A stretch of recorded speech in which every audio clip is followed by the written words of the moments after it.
সকালের খবর, সকালেও ৩২ নম্বরের বাড়ি ভাঙা চলছে, গুঁড়িয়ে দেওয়া হয়েছে সামনের অনেকটা, এবং এই কাজে যন্ত্রপাতি ব্যবহার করা হচ্ছে, ক্রেন ব্যবহার করা হচ্ছে, বুলডোজার ব্যবহার করা হচ্ছে। যেভাবে ভাঙা হচ্ছে তাতে হয়তো আজকে সারাদিন যদি ভাঙা চলে তাহলে বাড়িটি গুঁড়িয়ে যাবে। শেখ মুজিবুর রহমানের স্মৃতি বিজড়িত ঐতিহাসিক ৩২ নম্বরের এই বাড়িটা হয়তো আজকেই একেবারে মাটির সাথে মিশে যাবে। কিন্তু তারপর কি, এখানে কি হবে? পিনাকি ভট্টাচার্য বলেছেন যে এখানে মসজিদ করা হবে বা হওয়া উচিত, কেউ বলছেন পাবলিক টয়লেট করা হবে, আর আবার কেউ কেউ বলছেন যে না, সেগুলো দরকার নেই, বরং এখানে একটা হাসপাতাল বা ক্লিনিক করা হোক।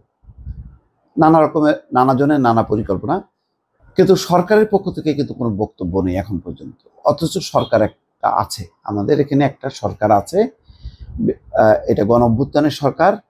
এখানে সংশ্লিষ্ট মন্ত্রণালয় আছে, স্বরাষ্ট্র মন্ত্রণালয় আছে, পূর্ত ভবন আছে, সব আছে, এবং উপদেষ্টারা আছে, 22 জন উপদেষ্টা আছে, কম না।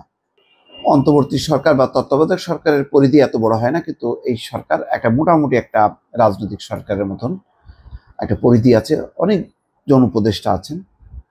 এত বড় ঘটনা নাকি তাদের কাছে হয়তো এই ঘটনাটা খুব গুরুত্বপূর্ণ না, তারা এটি আসতে পারতেন, ঘোষণা দিতে পারতেন যে এই কাজটি চলছে, তাদের কিছু হয়তো করার ছিল না, জনগণ করেছে, অথবা তারা চেয়েছেন, তেমনটাই হচ্ছে। কিন্তু তারপরে কি, এই জায়গাটা কি হবে, মানে পরিকল্পনাটা কি, সেই ঘোষণা কিন্তু এখনো পাওয়া যায়নি।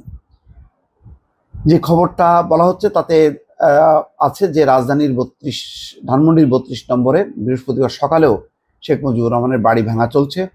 সকাল 7:30টার দিকে ভারী যন্ত্র দিয়ে বাড়িটি ভাঙতে দেখা গেছে।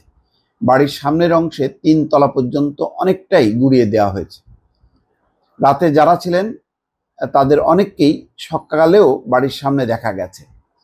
ফজরের নামাজের পর থেকেও অনেককেই ৩২ নম্বরের বাড়ির দিকে যেতে দেখা গেছে। সেখানে জড়ো হওয়া কয়েকজন বলেছেন স্বৈরাচারের কোনো চিহ্ন তারা রাখতে চান না।